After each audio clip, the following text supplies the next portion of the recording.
Welcome to Albert's Voice Tech. This is a subject I want to talk about. Okay, now 2012 was the last time I did anything major in upgrading. We went to an APU, an accelerated processor would take CPU and GPU and make it fast. That's what we have today. They're still using that method, but they have it in AMD Ryzen chips. Now, what has changed? Most processors are running at 3.4, 3.5, maybe 4.8, 4.6. Intel has released their new 13 gen, stating that it can run at 5.8 gigahertz. Okay, CPUs change. Has the motherboard changed? Has much technology? Are we using now? Look at this. I typed in. Are we using any 20? Is there any 124-bit programs out there? And there currently none. So it's 64-bit and 32-bit, but a lot of companies still use 32-bit. See, 64-bit. Well, I know 64-bit is double the capacity, but you have octa-core. Octa-core is what? It's 64-bit. They might have different cores. Octa-core has 8. Okay, but basically everything's based on, because the dual core, the 4 core, some cores, there was some 6 cores out there. They have 8 core, Has anything changed except buying a motherboard? Because here, on this side here, the latest motherboard can go up to 128 gig of RAM. Okay. This is the Intel chipset. Okay. Has it changed much besides handling DDR4 and DDR5? I don't really keep up with it. I used to keep up with this stuff like crazy because my system is APU, 4 core.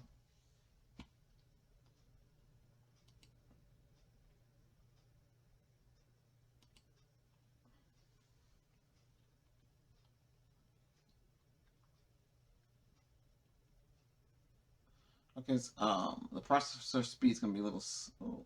That's maximum is 3.50 gigahertz here. And this is how it's running now. I had 32 gig of RAM, but the RAM that I installed, one of them went bad, so it's really running. But when I was running 32 gig of RAM, Windows was only using like 7 gig. It still was swapping to the hard drive at the time. Now we use SSD technology. Close that. Okay. Have we made much progress? I mean, the fastest processor now is what? 5.80, 5.8? That's it. We don't have no 10 gigahertz, 20 gigahertz, 100 gigahertz, 200 gigahertz. One kill, okay, so has technology has come back. What is the new selling point today?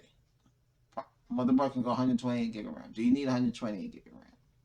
Can you get away with 32 gig, 64 gig? That's the whole thing.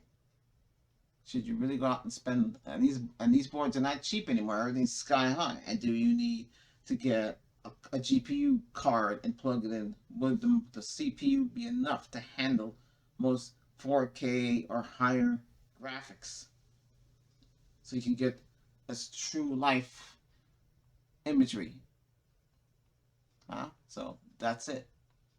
So my motherboard's 32. So now technology, we're up to 32, 32, 32, 32. That's 4 times. Sorry, 4 times the memory in the bus.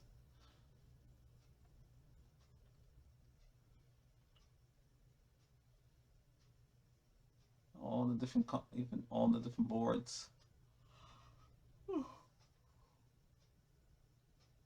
Keep the old case. Take out the CPU. Take out the wiring.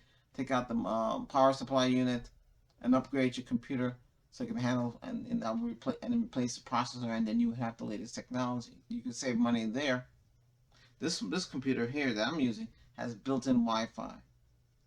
I changed the PCIe for the Wi-Fi to the latest technology, so it's running. It's going to be Wi-Fi 5, and now you have Wi-Fi 6. Um, but then to have Wi-Fi 6, you're gonna have to have a router, wireless router that supports that. My wireless router, the maximum is Wi-Fi, Wi-Fi 5. Okay, it's working great. It's dual core. It's fast. It has the latest technology. Boom. The modem replaced too. I use a modem I own. I got the fastest technology at the time.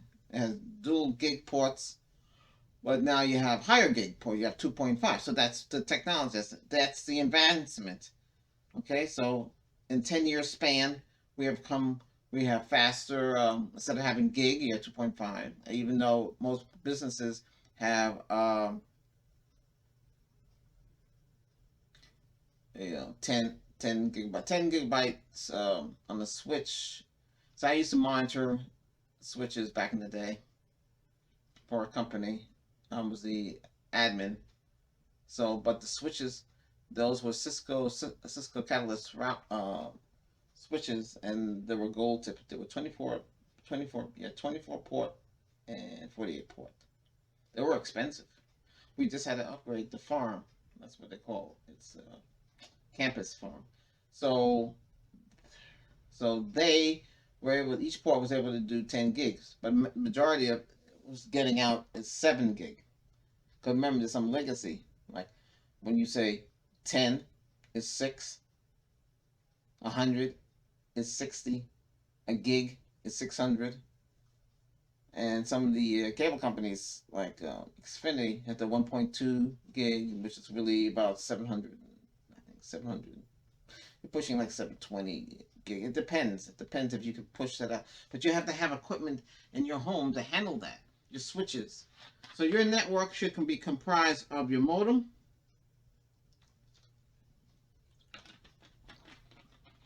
Yeah, I'll draw a picture. I guess I can get up the graphic program to come up. Let's draw pictures so everybody can understand. Okay, so let me get my paintbrush out. I'm going black.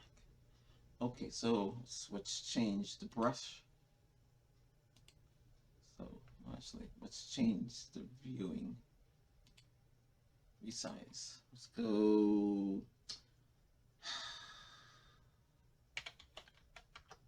1920 by 1080.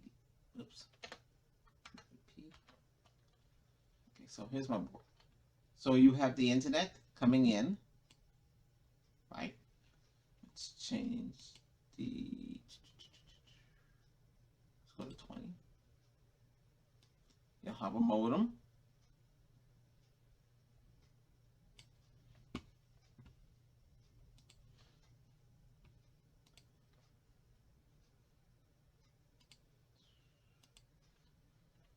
ISP. That's Internet Service Provider. Okay. And here.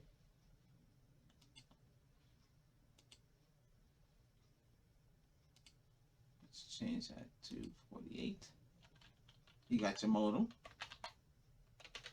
Let's say cable. Modem. There you go. See how that is? Next to that, you would have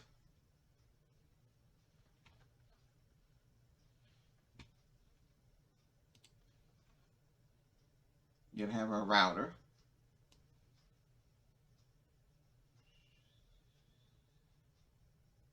And the router would have Wi-Fi to it. Mine, yeah, my antennas are built in. There are 13 antennas in mine, so it's built in. So we're gonna go like this. It plugs into this. It plugs into this. Then we have a switch, just like a business switch. That's what I have.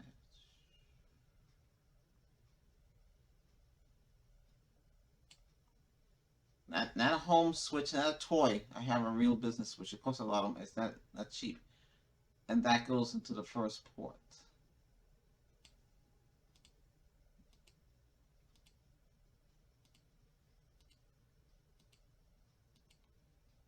So like it looks like that.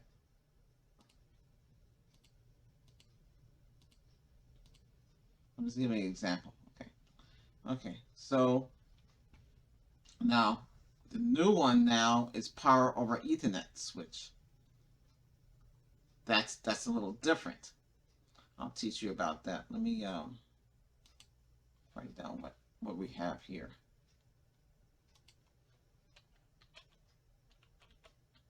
Router. Some people call it a router. This would be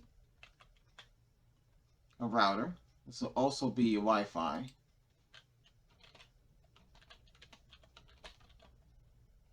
For mine is fifth. Okay, so here we got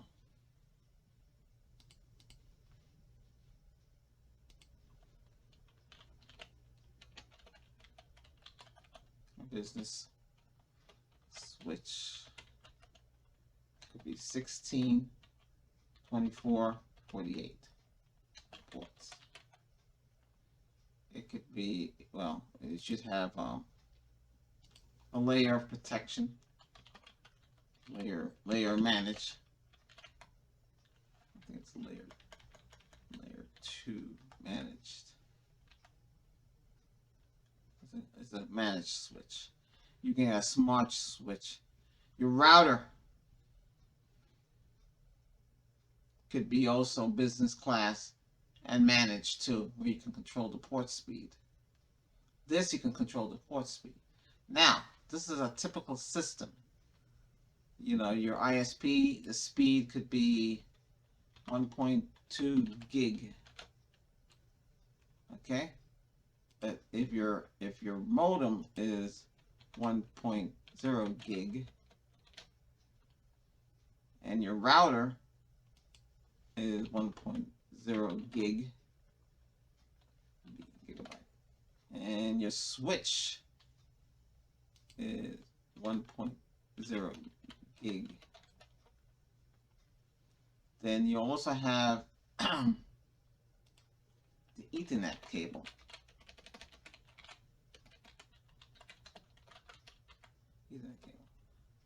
These are like, well, I wouldn't recommend anything lower than a 5E. It's called CAT 5E. I think that's 350 hertz. I think. How's that measure? Oh, can't. Man, that's megahertz. Is it megahertz or hertz? I think. Oh, okay. It's 350. That's the speed. That's how much data it can transmit. Now they have Cat 6. There's two types, you know. It's a twisted and has a little plastic in there. It's supposed to be able to handle 500. But everything would have to be Cat 6. Now, what I did is I had Cat 6 to here, Cat 6 to here, Cat 6 to here. So, yeah. So I'm using, let's call it C6. Okay? And here I'm using, hold on.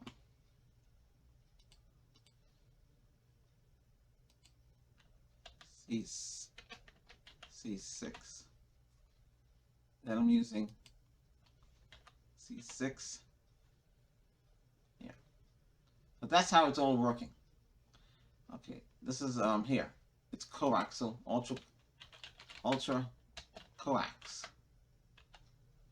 Okay. I should have asked them what it is. It should be 3 gigahertz.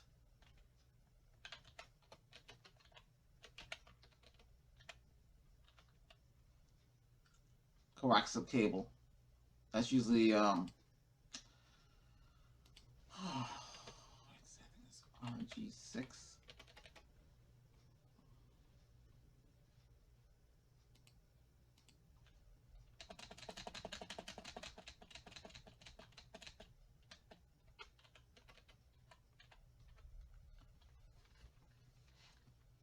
So that's the typical here. Here we got 2. This is 2 GB.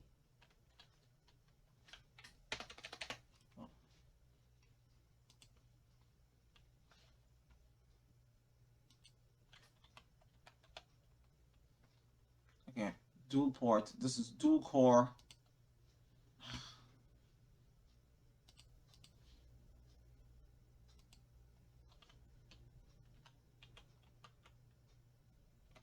It's called DC, dual core.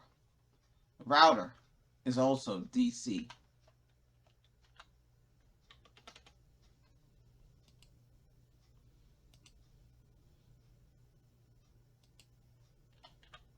Ah.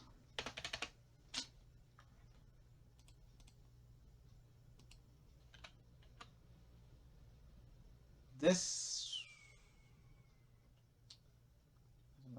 I'll have to look at it. I think it's single core, but it's pretty quick. This, okay, this whole system, every month you should recycle the cable modem, recycle the Wi-Fi, and recycle the switch. Because you got a lot of data going in. Okay, so another thing to look out for too is if this is not PoE, then there's a PoE system. Oops.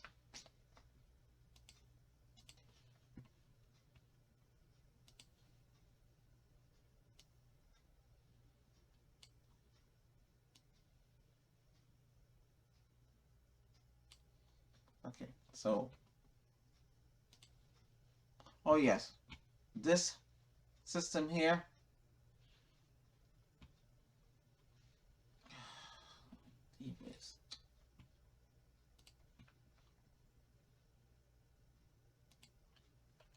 PO, no, power over C, power over coax. This is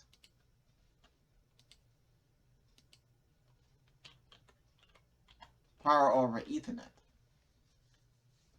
Now, the only reason why you would have such a device in the house, if your typical house, you could be running a business out of your house.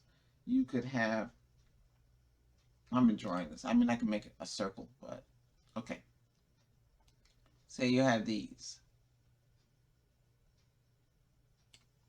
And what are these? Wireless access points, APs.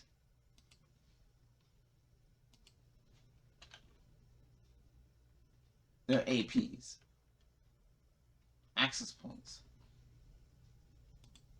They get their power from the PoE because you don't run power cords because they run off of coaxial.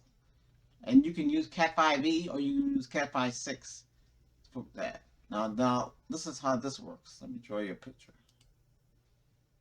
So, let's go like this for now.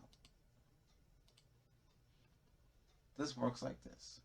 So, here, and then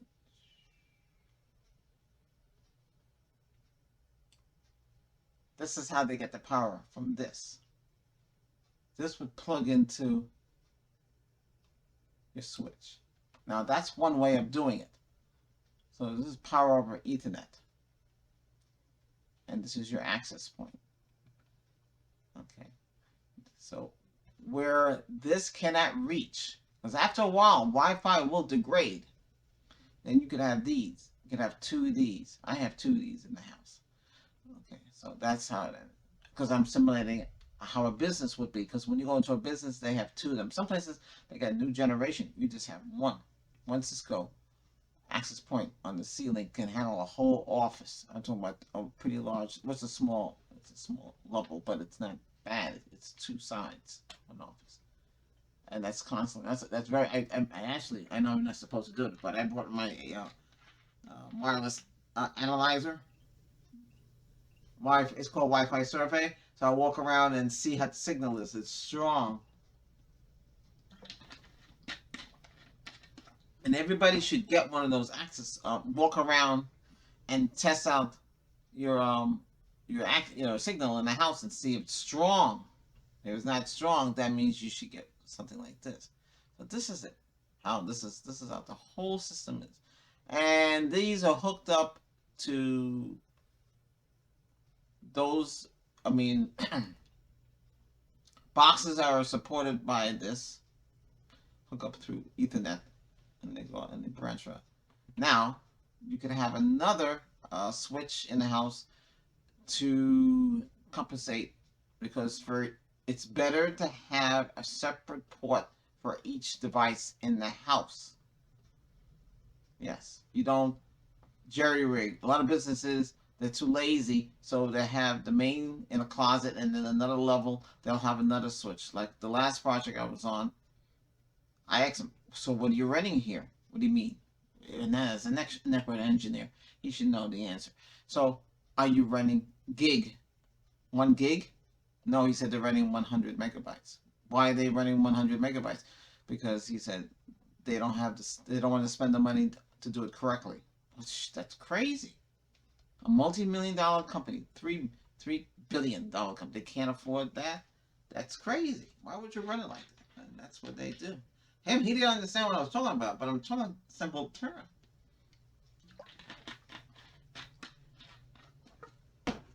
So this is a switch. Now, most rack, okay, so all this goes into a rack system. So the rack system is comprised, so you have a rack system. All this is in a rack system. Then you have a,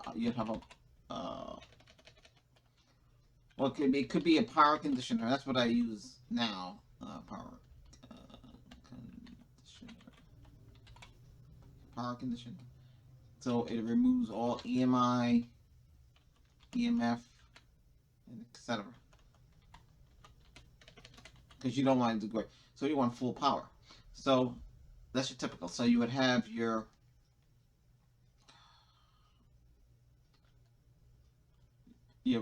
a port panel, and that port panel is connected to the switch.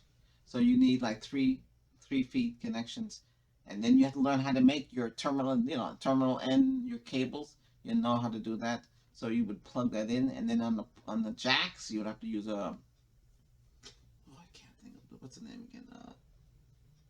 Oh man, I know it slips on my tongue, and I have one in the house too. You need one of those. It's a tool to push the wire into the little jack, and then you have to plug that into the wall. Oh God, can't remember the name of that word is. If you want to do it properly, otherwise you would have coaxial wire all over. You would not coaxial. You would have Ethernet wire all over the place, and everything should be tied and neat if you're gonna do it that way. But you can really get funky. Like you can get PCV pipes, and you can drill a hole in your walls and your dry walls and run the tube throughout the house. You can do it that way if you don't want to snake it throughout to the roof and into the go and run it that way like you're supposed to do it. Where I used to live up in the winter states, I used to run Ethernet out in the cold. People say, "Oh, you can't do that with Ethernet cable." Oh, yes, you can. Oh, yes, you can. I used to throw it on the roof, connect it to the room, because I had an old house, and you can't go run Ethernet wire through in the walls and everything. It's too old of a house. It wouldn't work. So that's what I did. And then everything went down into a network closet in the basement. I have pictures of that if anybody wants to see how that worked. But back then I had access, since it was an older house. I had several access points because there was a lot of dead spots. But I did fix the Wi-Fi. Today Wi-Fi is much stronger. This unit here with the 13 has 13 antennas and 13 amps. Oh, sorry, yeah, 13 amps. So this is how a typical system is. Now you might say, "Gee, this is very complicated," but this is how it is. I used to draw maps for the DSL. When DSL, I tap into the main line. I bypass how you're supposed to hook it up and run it straight into the telephone company's it's called a network interface box. I think it's NT something. Can't remember. I don't play around with those. We don't. The network interface for this house is disabled. I don't use landline anymore. Everything is on your cell phone. That's how it should be. All right. So this is your typical network setup here. Okay. So next time we'll teach about other things. So, oh yes, if you don't have a PoE, then these access points, they come with a little terminal box. So how that would work is that you would have, I'll draw a picture. Let's go thinner.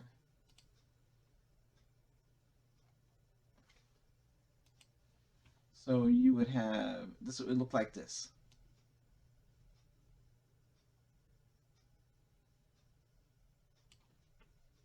So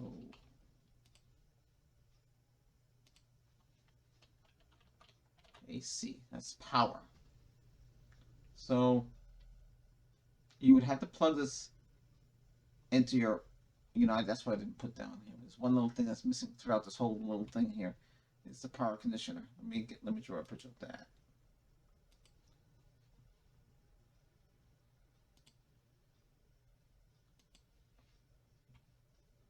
Okay, this is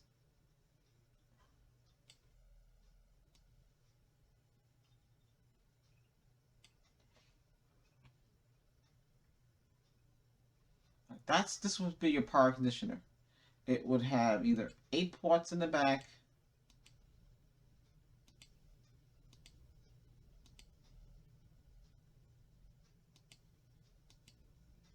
okay. One goes to the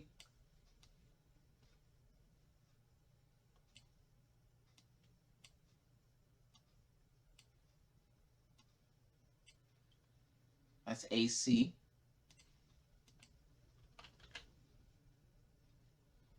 And then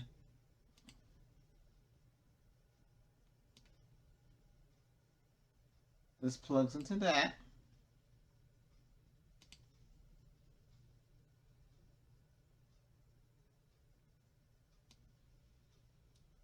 This plugs into that. Okay. And that's how that would work. And then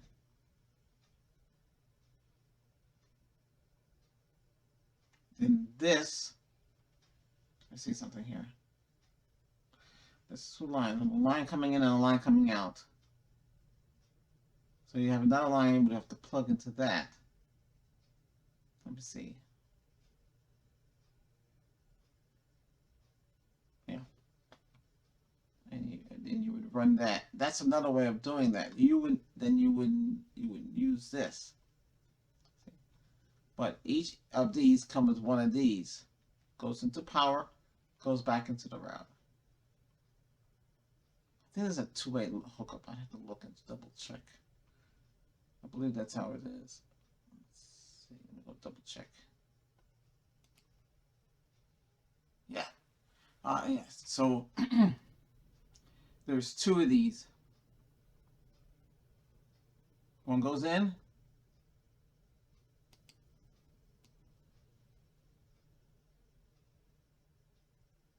That's how that works. So each one you'll need 2, whereas the PoE would take care of the whole thing, and you wouldn't need it. Then there's a Wi-Fi controller. Wi-Fi controller, it's a different ball game. With the Wi-Fi controller, it will control. It controls the access points, make them run more efficient than this relying on all this whole here. But the Wi-Fi controller plugs into this device here. So if you got the right one with built-in power over E, then you just plug these 2 right into it. That's it. So you have the one color. So that's one device that I haven't mentioned. Gee, that's so that would go here. It looks like something like this. They're running like about 159, and we got a business class. So you got that.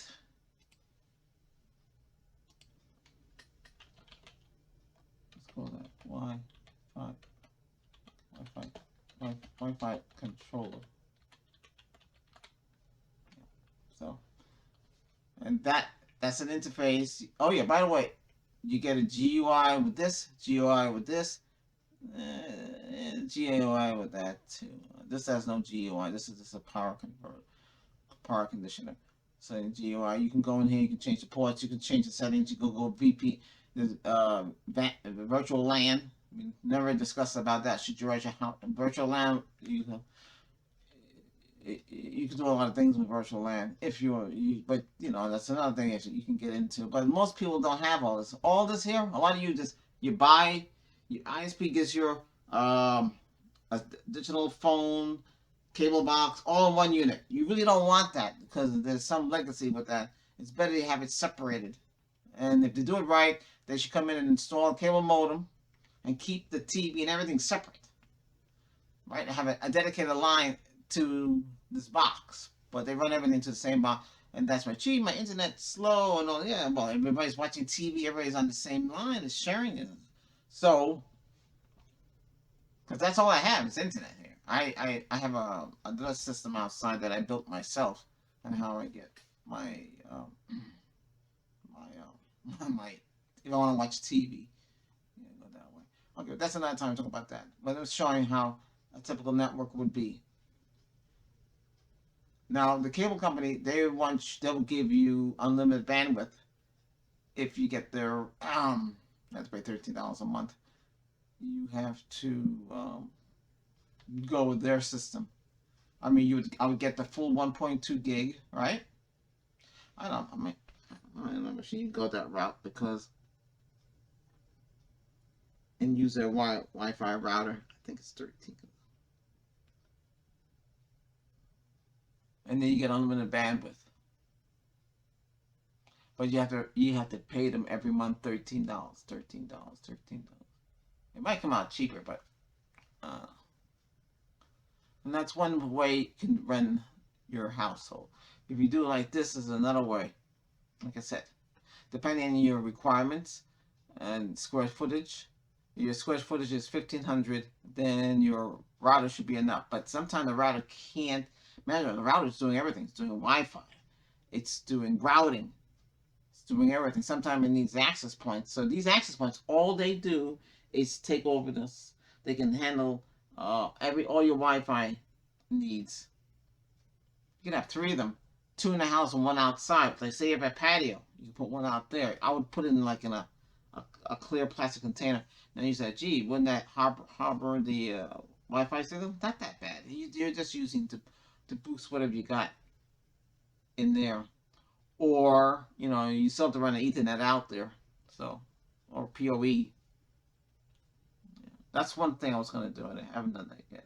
My signal is pretty strong. I've done a site survey. I can jump in my SUV, drive down to the block, and my Wi-Fi will still be there until it drops. That's pretty strong. I know. Yeah, it is strong. It's not. It's very strong. Okay, I hope you learned something. So this was about this setup and how we advance in technology.